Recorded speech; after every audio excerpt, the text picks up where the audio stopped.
Hola y bienvenidos a el video número 20 en la serie Gog, Magog y el engaño.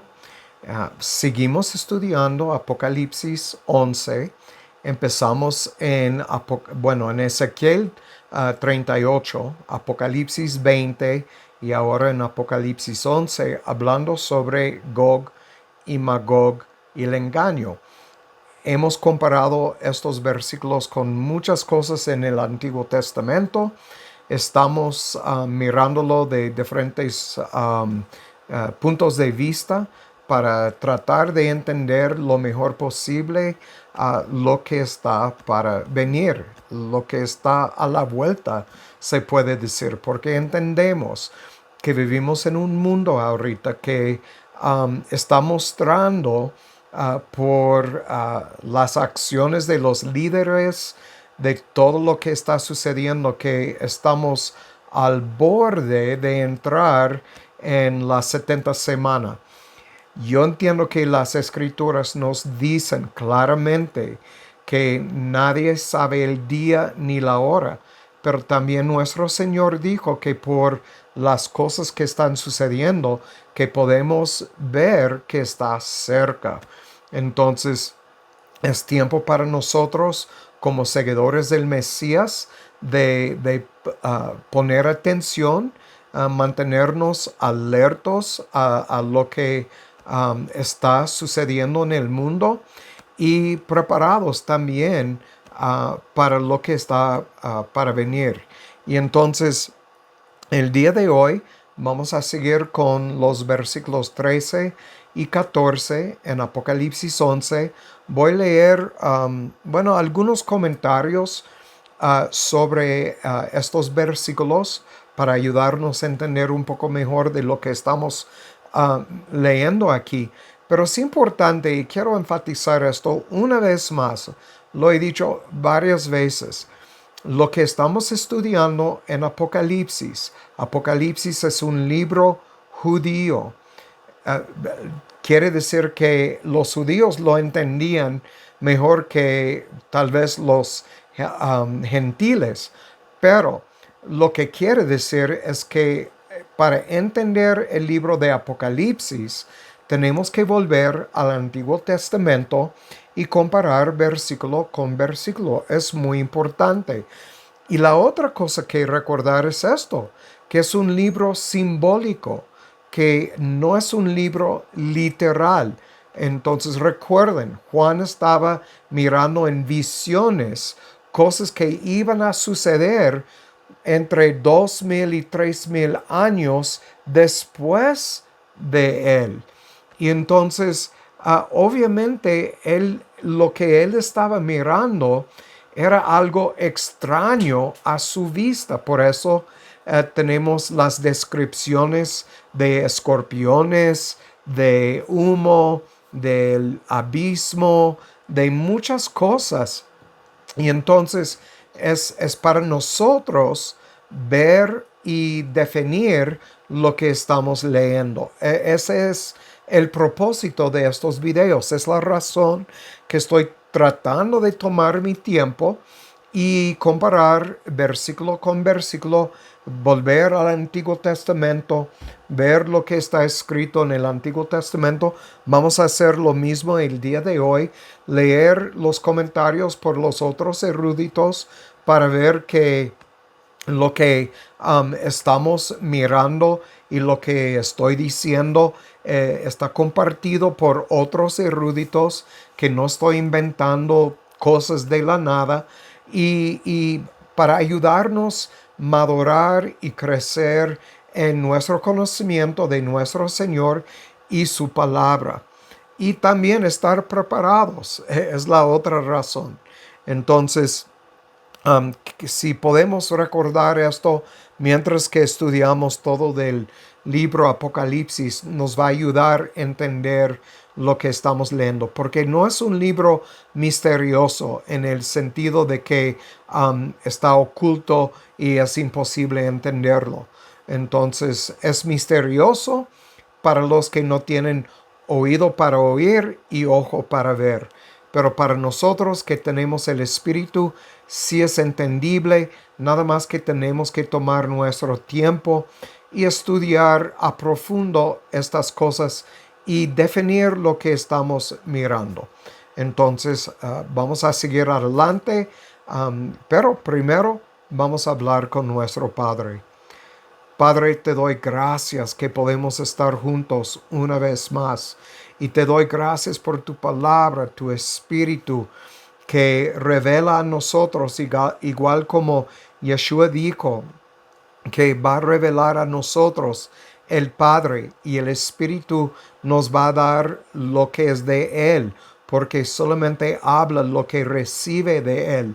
Y entonces así podemos entender tu palabra, podemos aplicar tu palabra a nuestras vidas y también ser buenos testigos a pesar de las consecuencias, hablar las verdades, decir a la gente lo que tu palabra dice y andar con autoridad y confianza en lo que estamos compartiendo con ellos y lo que creemos, obviamente. Te doy gracias, Padre. Guíanos ahora en este estudio, Padre. Te doy gracias en el nombre de Yeshua el Mesías. Amén.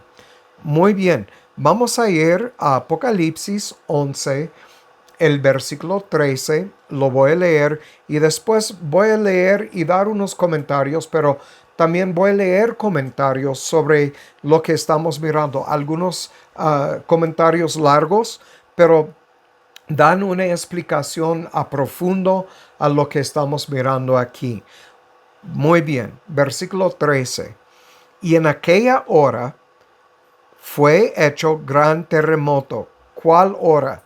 En el versículo 12, y oyeron una gran voz del cielo que les decía, subid acá. Y subieron al cielo en una nube, y sus enemigos los vieron. Entonces, este es cuando Cristo manda sus mensajeros, los ángeles, a recoger su gente, los elegidos de los cuatro vientos de la tierra. En aquella hora fue hecho gran terremoto, y la 10ª parte de la ciudad se derrumbó, y 7,000 hombres murieron en el terremoto. Aquí donde dice 7,000 hombres, en el griego hay otra palabra que no está en el español, bueno, ni en el inglés. Dice 7,000 nombres de hombres.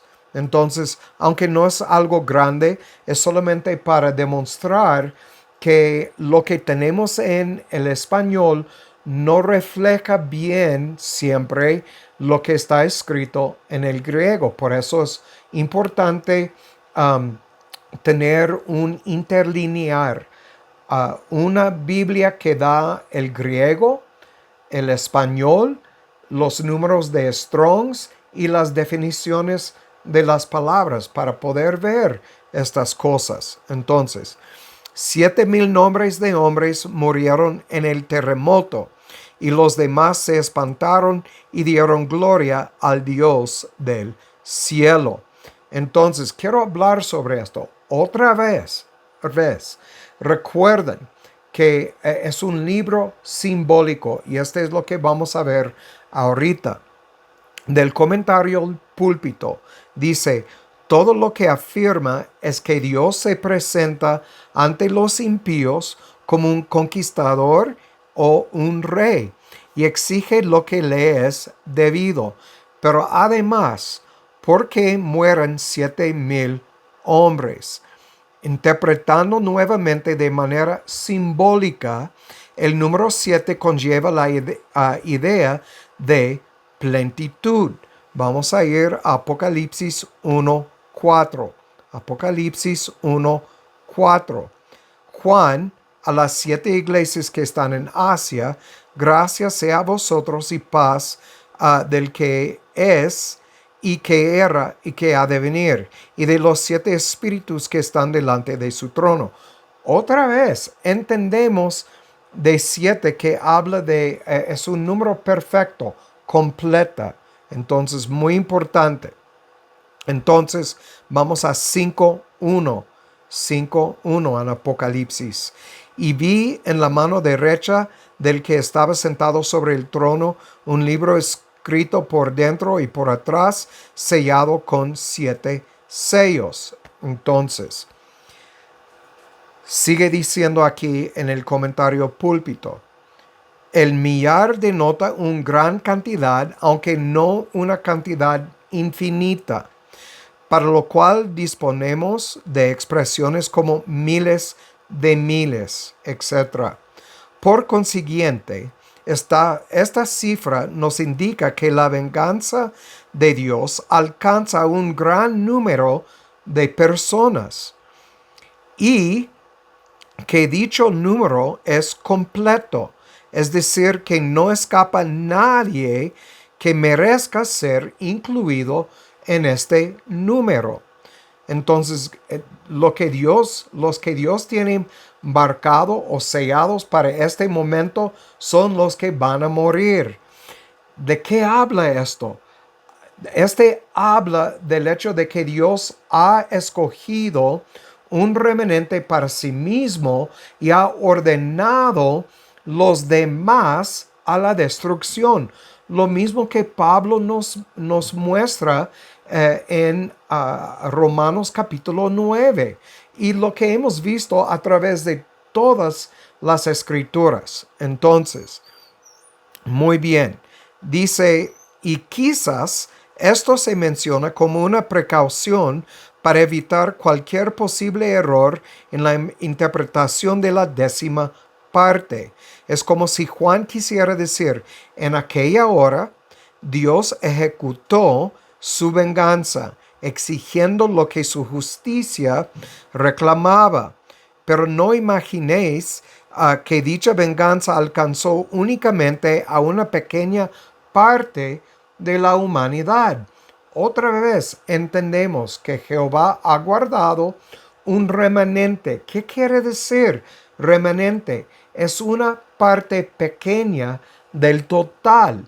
Y entonces, los demás son los que tienen sus nombres escritos en los libros. Son los moradores de la tierra, como ya hablamos en el último video sobre esto.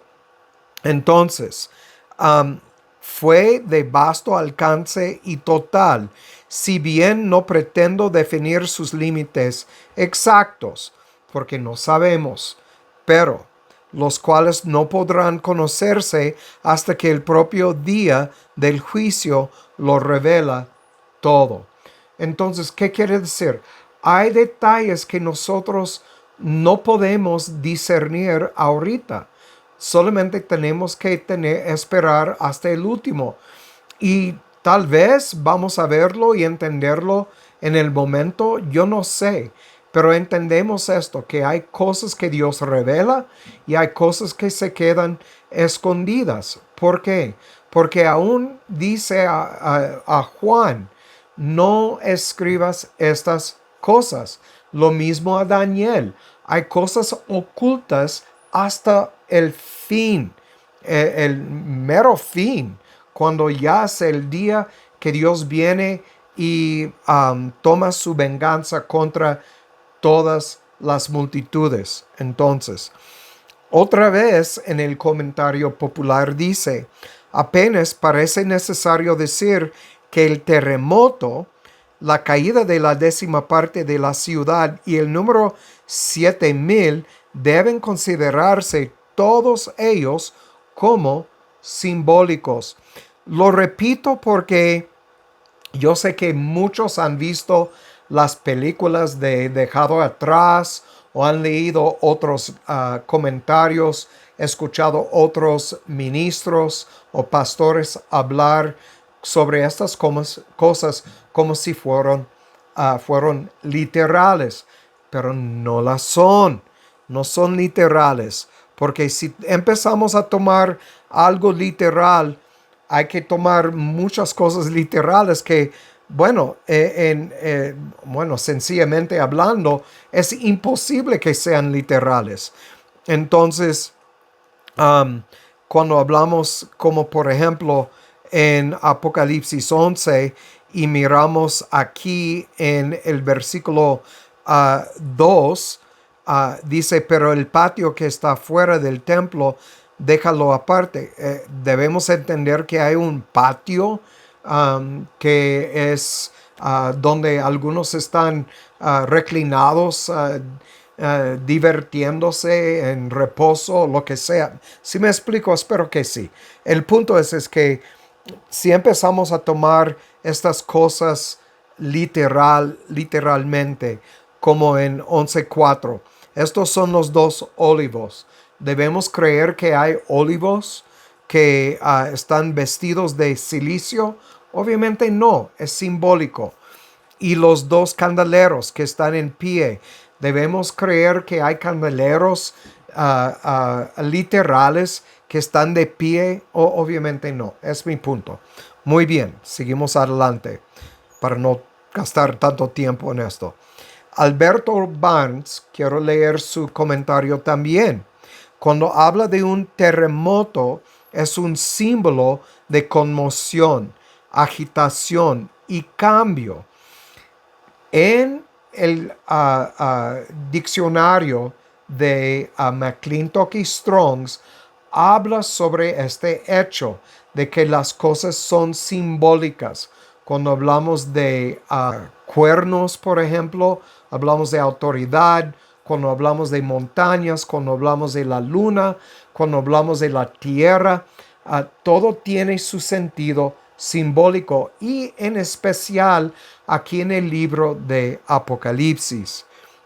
Entonces, él sigue diciendo, de grandes revoluciones políticas.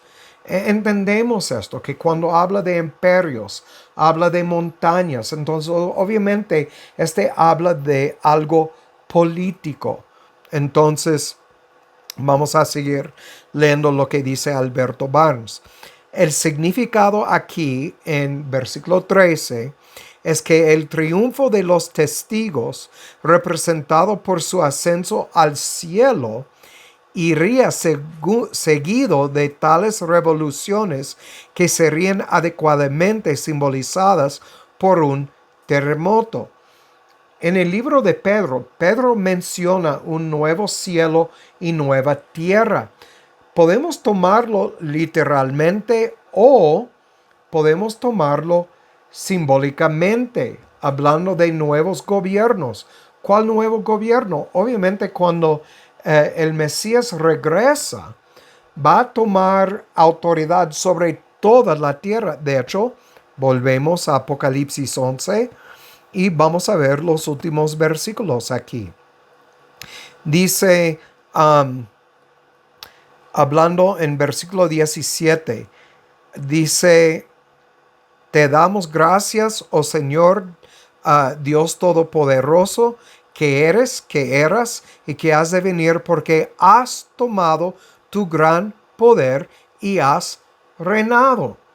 Entonces, cuando hablamos de estos terremotos y estos cambios, pueden ser algo político. ¿Estoy diciendo 100% que es esto? No. Pero lo que estoy diciendo es que entendemos que el libro de Apocalipsis es simbólico. Y estos símbolos aprendemos por McClintock y Strongs, y también aquí por estos comentaristas que están diciendo lo mismo. Iría seguido de tales revoluciones que serían adecuadamente simbolizadas por un terremoto. Él sigue diciendo, y la 10ª parte de la ciudad cayó, es decir, la 10ª parte de aquello que está representado por la ciudad. ¿Por qué dice esto? Porque cuando leemos Apocalipsis 11, no nos habla exactamente de qué es esta ciudad. Dice que hablando de los moradores, los pueblos, tribus, 3 días vino gran temor, y entendemos que ellos están sobre todo el globo. Recuerden, ya hablamos de esto. Y vino gran temor sobre los que los vieron. Entonces, como está hablando sobre todo el globo y está hablando de todos los creyentes, cuando dice subid acá en el versículo 12, entonces la décima parte de la ciudad se derrumbó. Entonces no sabemos exactamente si está hablando de una ciudad exacta o este representa la ciudad Babilonia. Recuerden, Babilonia es simbólica del sistema global. Entonces, por eso digo, es simbólico. Vamos a seguir adelante leyendo aquí. Entonces, el poder perseguidor. Una ciudad constituiría la sede y el centro de dicho poder, y los actos de persecución parecerían emanar de ella.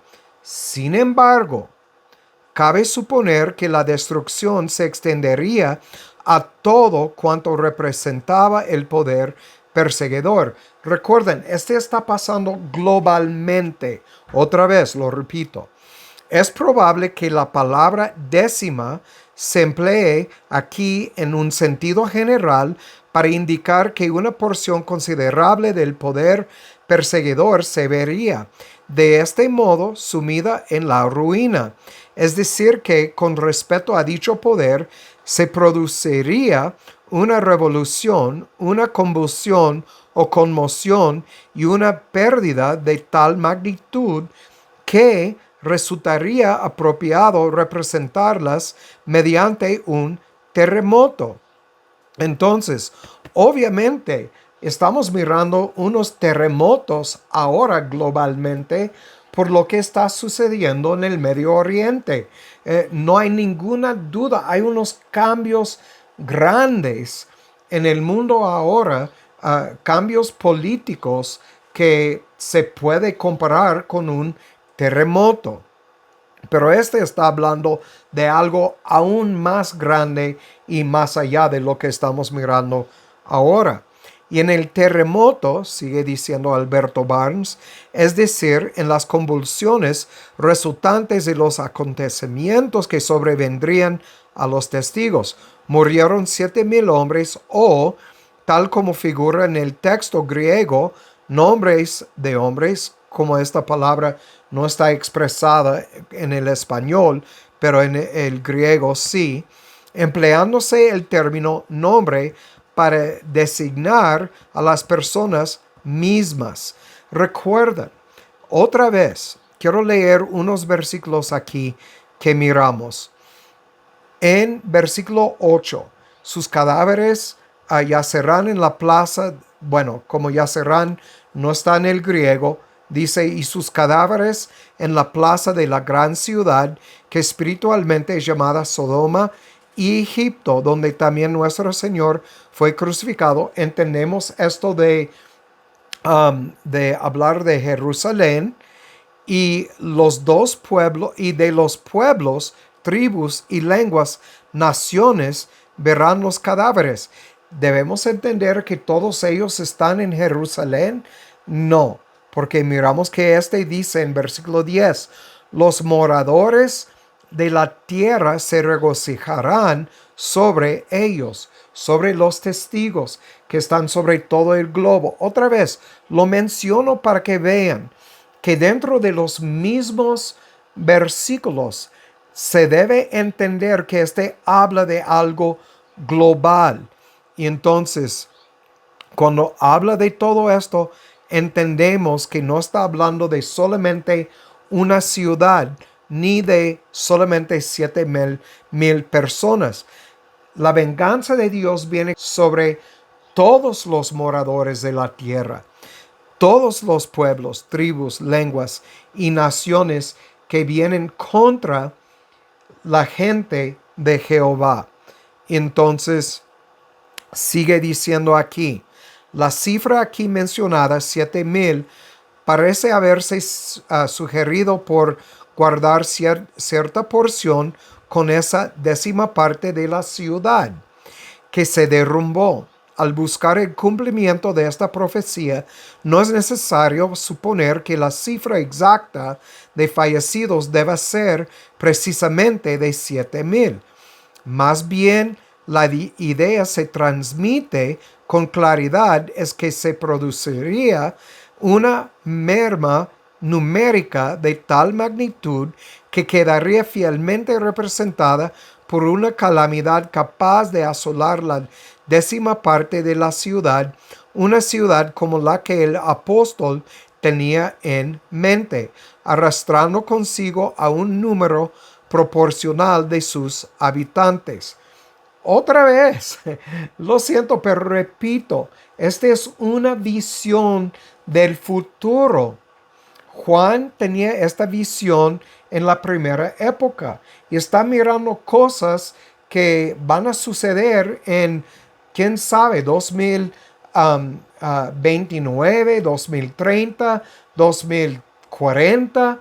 Entonces, él está mirando tanto en el futuro que hay cosas que el Señor le está mostrando que él solamente puede buscar las palabras de su tiempo, las figuras de su tiempo para hablar de estas cosas.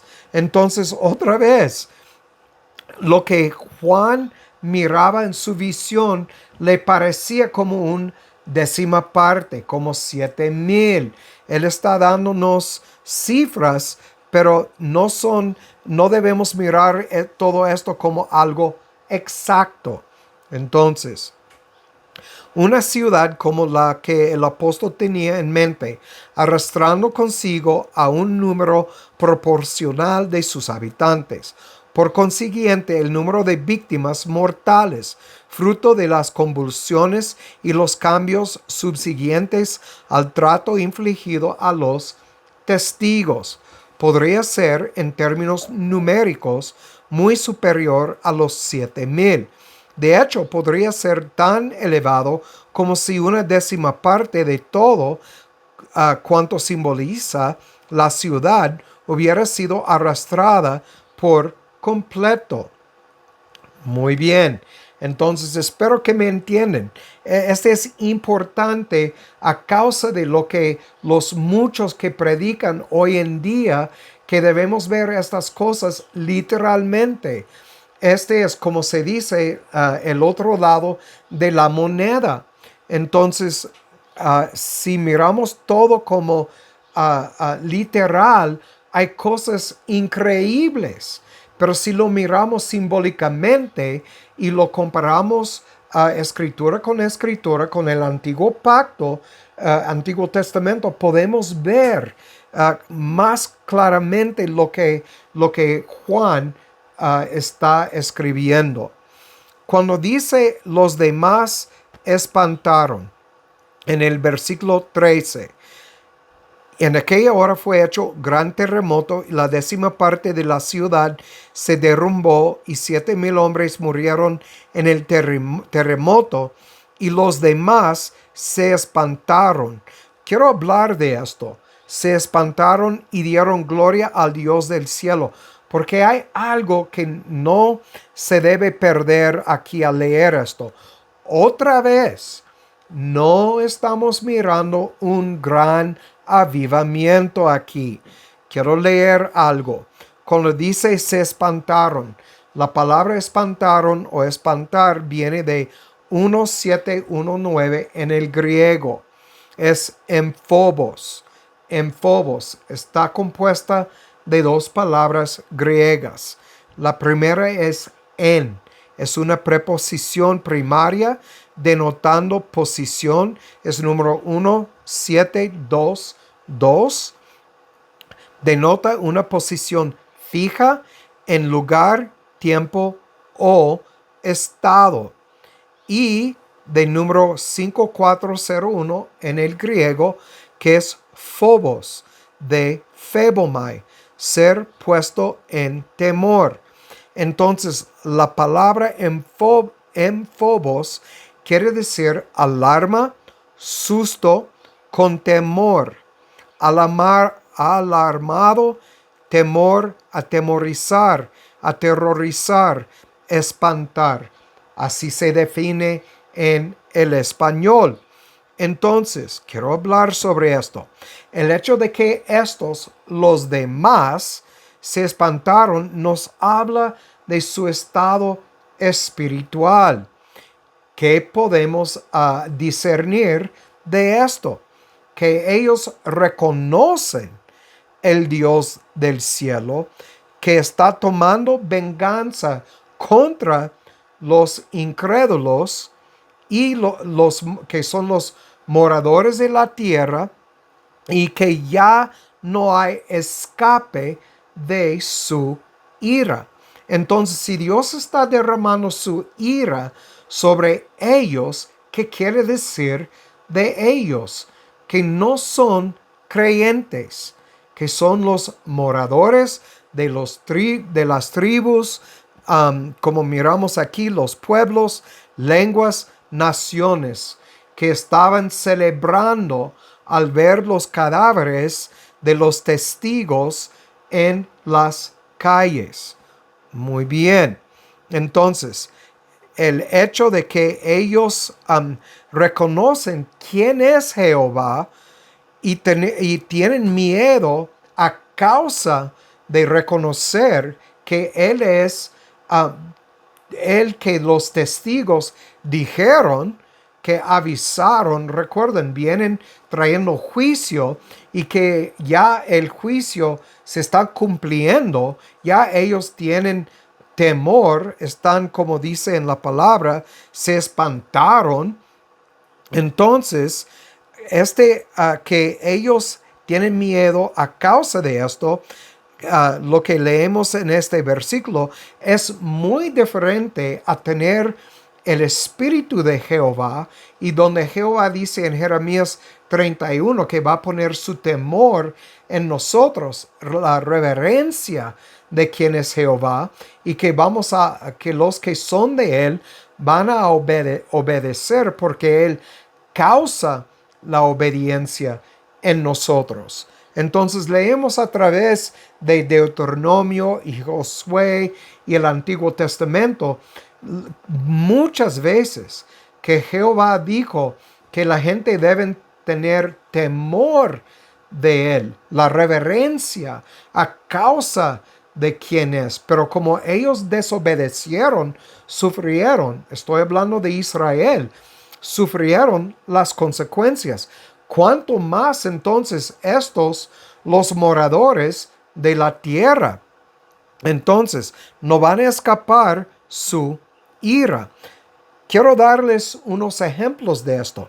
Vamos a 1 de Samuel 5, 1 de Samuel capítulo 5, y vamos a leer en los versículos 8 al 11 aquí. Este habla de los filisteos. Cuando tomaron el arca de Dios, la metieron, este es versículo 2, en la casa de Dagón, y la pusieron junto a Dagón. Este es el diosito, el demonio, se puede decir, de ellos. Recuerden, cuando hablamos de deidades falsos, este es daimonión, este es Dagón, aquí en el versículo 2. Brincamos al versículo 8.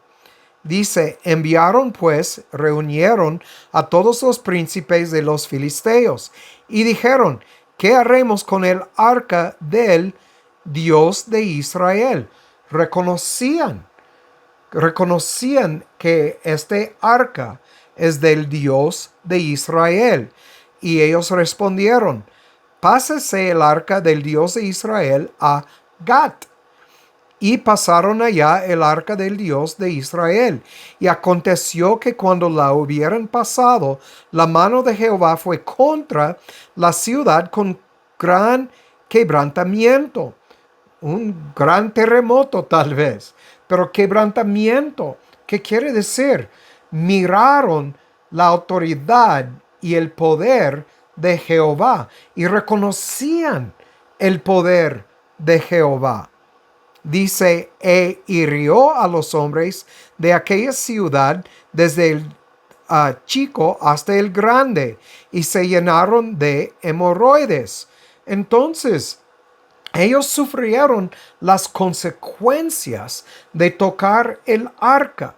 Miraron el poder de Jehová, la autoridad de Jehová, reconocían que es el Dios de Israel, pero de todos modos, este no habla de un avivamiento, a pesar de todo esto.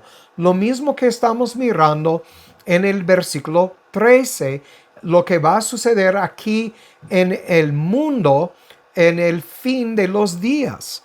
Entonces, versículo 10, enviaron el arca de Dios a Ecrón. Y sucedió que cuando el arca de Dios vino a Ecrón, los ecronitas dieron voces diciendo: ¿han traído a nosotros el arca de Dios de Israel para matarnos a nosotros y a nuestro pueblo? Se espantaron. Es casi la misma historia que estamos mirando en los últimos días. Y enviaron y reunieron a todos los príncipes de los filisteos diciendo: enviad el arca del Dios de Israel, envuélvase a su lugar y nos mate a nosotros, a nuestro pueblo, porque había pánico de muerte en toda la ciudad. ¿Qué es esto? Se espantaron. Tenían miedo del Dios de Israel. Lo mismo que miramos otra vez en el versículo 13. Y la mano de Dios se había allí agravado. Y los que no morían eran heridos de hemorroides, y el clamor de la ciudad subía del cielo. Aquí lo miramos, igual como miramos en Apocalipsis 11:13. Ahora vamos a Lucas 5:26. Lucas 5, el versículo 26. Otra vez, son ejemplos de lo que estamos mirando en el versículo 13 de Apocalipsis para mostrarnos que es posible ver la mano de Jehová, ver su autoridad, ver su poder, sufrir bajo su ira y no ser reconciliados con Jehová, no ser salvos.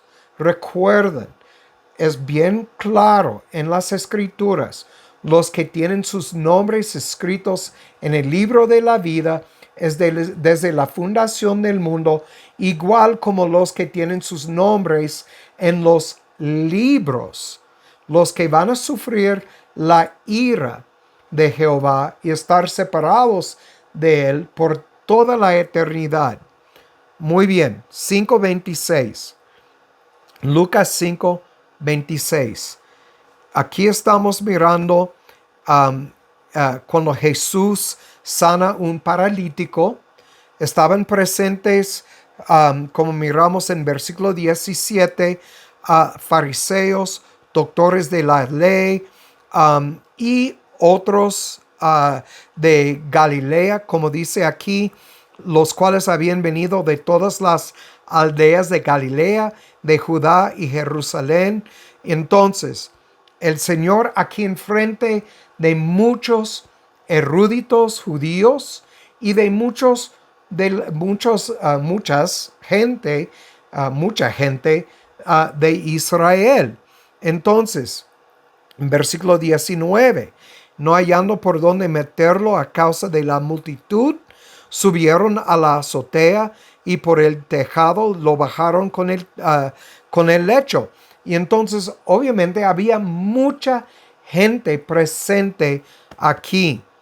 En versículo 26, después de ver todo lo que el Mesías había hecho aquí, cuando él perdonó los pecados, cuando él dijo al hombre: levántate y anda, ellos miraron todo esto. Dice en 25, y al instante se levantó en presencia de los todos, y tomando el lecho en que había estado acostado, se fue a su casa glorificando a Dios. Escuchan el versículo 26. Y todos estaban asombrados y glorificaban a Dios, llenos de temor, decían: Hoy hemos visto maravillas. Lo mismo que miramos en 1 de Samuel 5, miraron maravillas. En Apocalipsis 11:13 van a ver maravillas.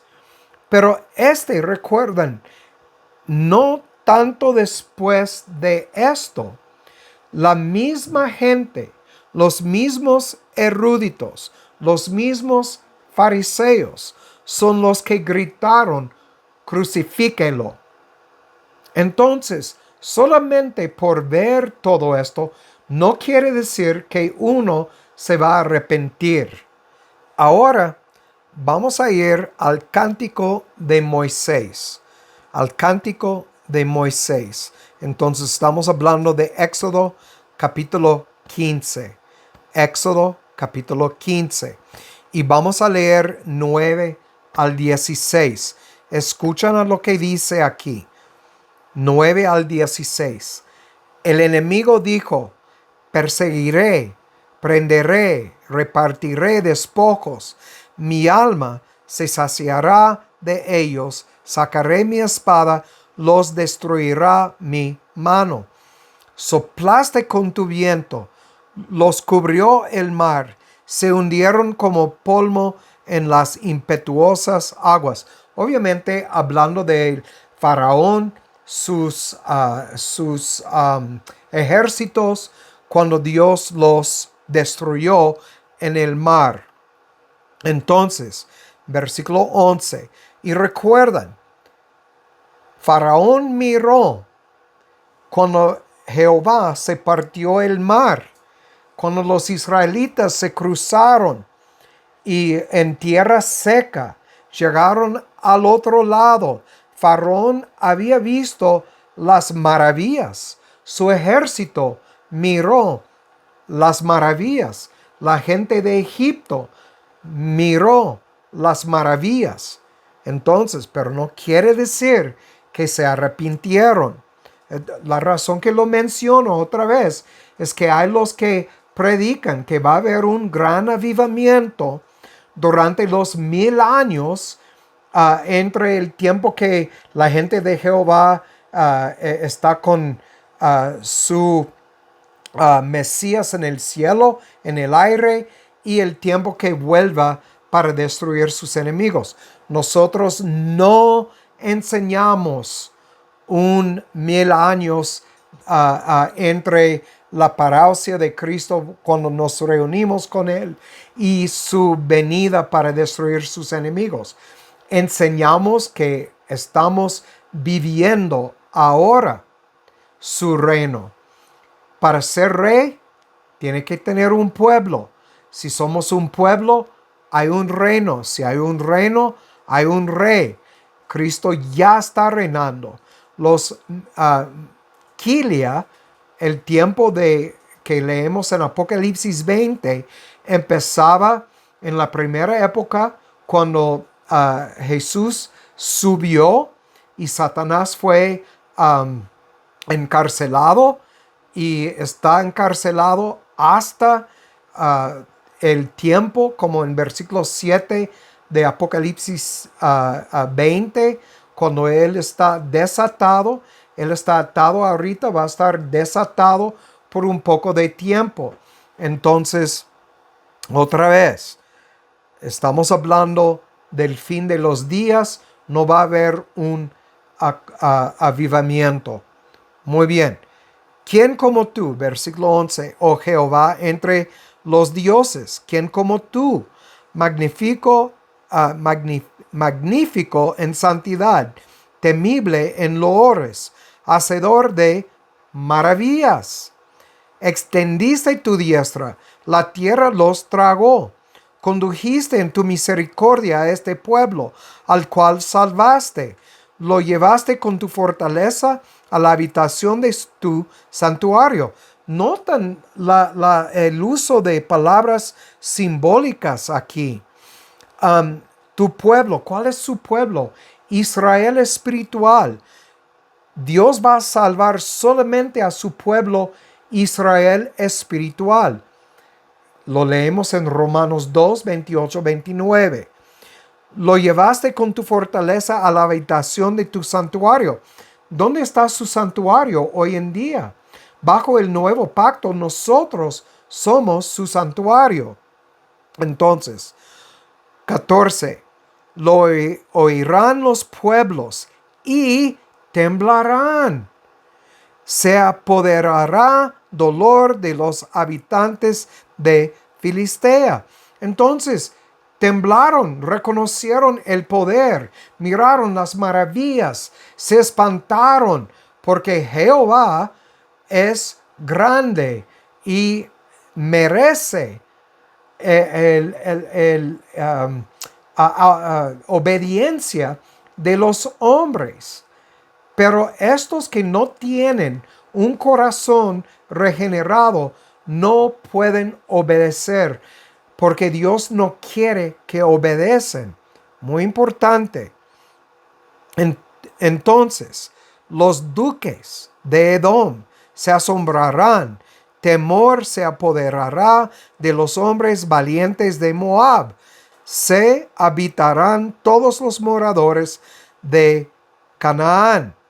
Temor y espanto caerá sobre ellos por la grandeza de tu brazo. Se quedarán quietos como una piedra hasta que haya pasado tu pueblo, oh Jehová, hasta que haya pasado este pueblo que tú compraste. Entendemos que bajo el Nuevo Testamento que fuimos comprados por la sangre o con la sangre de Yeshua el Mesías, somos el pueblo de Jehová espiritual. Y cuando leemos otra vez aquí en el versículo 13 en Apocalipsis 11, cuando leemos que los demás se espantaron, dieron gloria al Dios del cielo, que este no habla de un gran avivamiento, habla del hecho de que reconocen por fin que Jehová tiene autoridad sobre todos y todo aquí en la tierra. Muy bien, la semana próxima vamos a seguir hablando de lo mismo. Terminaron esto de capítulo 13, versículo 13 y 14. Y después de esto vamos a volver a Ezequiel capítulo 39 y seguir hablando de esta guerra de Gog y Magog y el engaño. Muy bien, es todo por mientras. Como siempre digo, el que tiene oído para oír, que oiga, y que Jehová haga su voluntad en sus vidas. Chao.